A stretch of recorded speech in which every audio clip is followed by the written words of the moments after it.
As the hands of the old clock in Manchester's Central Square struck midday, the haunting notes of Blue Moon Ricky Hatton's iconic ring walk anthem and the song of his beloved Manchester City echoed through the city's historic cathedral. Moments later, silence fell. The packed congregation, more than 1,000 mourners inside, and countless others gathered outside, braced themselves to say goodbye to one of Manchester's most cherished sons. The hitman's farewell was not merely a funeral, it was a celebration of a life that touched millions.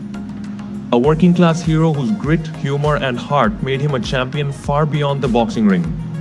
Inside the grand Gothic arches, the air was thick with emotion as Ricky's children Fionn, Millie, and Campbell delivered brave and tearful tributes to their father, recalling the man whose heart was as big as the stadium where he cheered for City.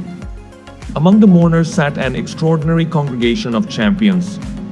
British boxing greats including Frank Bruno and Tyson Fury led the tributes from the sporting world, joined by football legend Wayne Rooney, cricket icon Freddie Flintoff, and Manchester music royalty Liam Gallagher, whose recorded rendition of Live Forever rang out as a poignant tribute. All eyes turned to the sky blue coffin painted in honor of Hatton's favorite football club as it was carried from the cathedral into the grey afternoon. It was a sight that perfectly captured the spirit of the fighter, a gladiator leaving the arena for the final time, carried shoulder high by those who loved him most. Outside, the crowd erupted into a chorus of "There's only one Ricky Hatton," their voices merging into a river of blue and red as fans from both Manchester City and United set aside rivalry to walk together behind the hearse. The 3-mile procession to the Etihad Stadium saw streets lined with thousands of fans, many holding flags, scarves, and photos applauding the man who had once carried the hopes of the city into the boxing world. Hatton, who would have turned 47 this week, was not just a fighter but a unifier, a man whose humility and humor bridged divides in a city too often scarred by tragedy.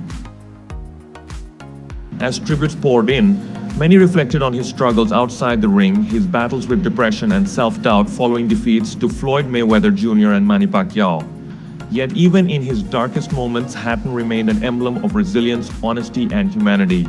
For those who knew him or simply cheered for him, Ricky Hatton was more than a sportsman. He was one of us.